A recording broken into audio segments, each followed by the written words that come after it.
మాట్లాడుతున్నప్పుడు అక్కడ ఉండలేకపోయేది, అంటే భయపడేది బాగా. డీజే సాంగ్స్ కి, న్యూస్ బాక్స్ కి ఏవి పెట్టినా కూడా ఇరిటేట్ అయ్యేది. ఇప్పుడు నా హోలీ రోజు కాలేజ్ సెలబ్రేషన్స్ చేస్తే ఆమె సాంగ్ ఆపి సాంగ్ పెట్టమంటున్నాను.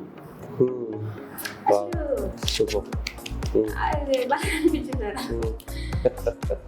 మ్యూజిక్ రాగానే హ్యాండ్ రేస్ చేసి, ఆమె అంటే ఎక్కువ లెఫ్ట్ హ్యాండ్ పడితే రైట్ యూజ్ చేయదు, లెఫ్ట్ హ్యాండ్ చేసి ఇలా ఇలా అంటుంది. అసలు ఎంత మంది ఉన్నా కూడా, క్రౌడ్ లో ఉన్నా కూడా అసలు డిస్టర్బ్ కావట్లేదు చూస్తూ. ఇమ్యూనిటీ పవర్ కూడా బాగా పెరిగింది సార్. అంటే కోల్డ్ కి కానీ కాఫ్ అయినా కూడా అసలు నేను ఒక్క సిరప్ కూడా యూజ్ చేయట్లేదు, సెల్ఫ్ గా కంట్రోల్ అయిపోతుంది. ఆకలి కూడా బాగా పెరిగింది సార్. పెరుగుతుంది, ఇప్పుడు ఫిజికల్ గా స్ట్రెయిన్ అవుతుంది కదా. ఆకలి అన్నం కొంచెం తినేసరికి మళ్ళీ ప్లేట్ చూస్తుంది, ఇంకా పెట్టాలి. అండర్స్టాండింగ్ కూడా పెరిగింది. పిలిస్తే చూస్తుంది సార్, పిలిస్తే చూస్తుంది, అన్ని అర్థమైతాయి. అంటే ఆమెకు ఆకలి అయితే కిచెన్ లోకి వస్తుంది. ఎవరైనా బయట బైక్ సౌండ్ కానీ బయటకు వచ్చి మెయిన్ డోర్ దగ్గర కూర్చుంటారు, వెస్ట్ డోర్ దగ్గర. పిల్లలు సౌండ్ ఉన్నా కానీ బయటకు వచ్చి చూస్తుంది. వెహికల్ సౌండ్ కి బాగా అట్రాక్ట్ అవుతుంది.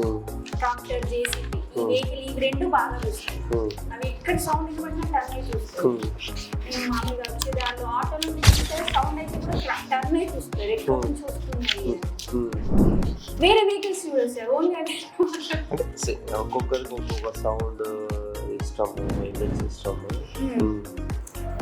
స్టెప్స్ ఎక్కుతుంది సార్. కానీ క్రాస్ సిట్టింగ్ ఉంది సార్, డబ్ల్యూ పొజిషన్ చాలా ఉంది. ఎంత తీసేసినా వచ్చిన ప్లేస్ స్టేజ్ లో ఉంది.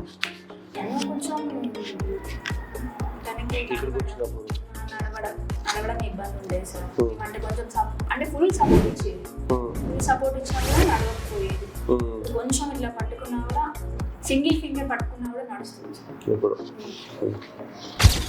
నడవడం దగ్గర, పట్టుకోవడం, నిల్చోవడం తప్ప ఇబ్బంది ఏం లేదు సార్. కొంచెం సెల్ఫ్ స్టాండింగ్ కోసం ఎక్స్పెక్ట్ చేస్తున్నాం. టాయిలెట్ కి ఏమైనా చెప్పడం మొదలైంది. ఒక బ్రష్ చేస్తుంది, మెట్ల స్టెప్స్ ఎక్కుతుంది. కాకపోతే కొంచెం అంటే ఏమన్నా ఇప్పుడు అడ్డు ఉంటే దాటడం రావట్లేదు సార్. ఏదైతే పని మనం కాన్ఫిడెంట్ గా చేయగలుగుతాము అనే నమ్మకం మన బ్రెయిన్ ఉంటుందో, అండ్ ఆ పని చేసి మనకు అలవాటు ఉంటుందో, ఆ పని చాలా కాన్ఫిడెంట్గా మనం చేయగలుగుతాం. కానీ మనకు మన బాడీ దానికి రెడీ లేనప్పుడు మనం ఆ పని చేయలేము అన్న ఈ ఫీలింగ్ ఉన్నప్పుడు మనకు అట్లా వస్తుంది. సో మనం తనని ట్రైన్ చేస్తున్నాము, తన బ్రెయిన్ని ట్రైన్ చేస్తున్నాము. సో తను ఆ ఏరియాలో ఇంకా ప్రాక్టీస్ అయ్యే కొద్దీ, ఇంకా కోఆర్డినేషన్ పెరిగే కొద్దీ కాన్ఫిడెంట్ అనేది కూడా బిల్డప్ అవుతుంది. సిట్అప్స్లో చేయించినప్పుడు లేవడం ఫాస్ట్గా లేస్తుంది సార్, కానీ కూర్చోవడం ప్రెస్ చేసి నీస్ దగ్గర ప్రెస్ చేసి బెండ్ చేసి కూర్చోబెట్టడం, లేవడం ఫాస్ట్గా లేస్తుంది సార్, కానీ కూర్చోవట్లేదు. అది ఇబ్బంది, కూర్చోవడానికి ఇష్టపడట్లేదు. కానీ అప్పుడప్పుడు ఏంటిదంటే ఆమె ఇట్లా లేవడానికి ట్రై చేస్తుంది. ఎట్లా అంటే మనం ఇప్పుడు రన్నింగ్ రేస్ పెట్టినప్పుడు ఇట్లా రెడీ పొజిషన్ ఉంటుంది కదా సార్, అంటే ఈ బ్యాక్ అనేది సెల్ఫ్ స్టాండింగ్ లేదు కదా, ఇట్లా లేవడానికి ట్రై చేస్తుంది. ఇప్పుడు తనకి ఏంటంటే లేవడానికి ట్రై చేయడం, నిలబడడం, నడవడం ఇలా చేయగలుగుతుంది కదా. ఇప్పుడు ఎన్ని మంత్, ఇప్పుడు మీరు వచ్చి ఎన్ని మంత్స్ అయింది? 5th month. ఇది వాకింగ్ ఎప్పటి నుంచి స్టార్ట్ అయింది?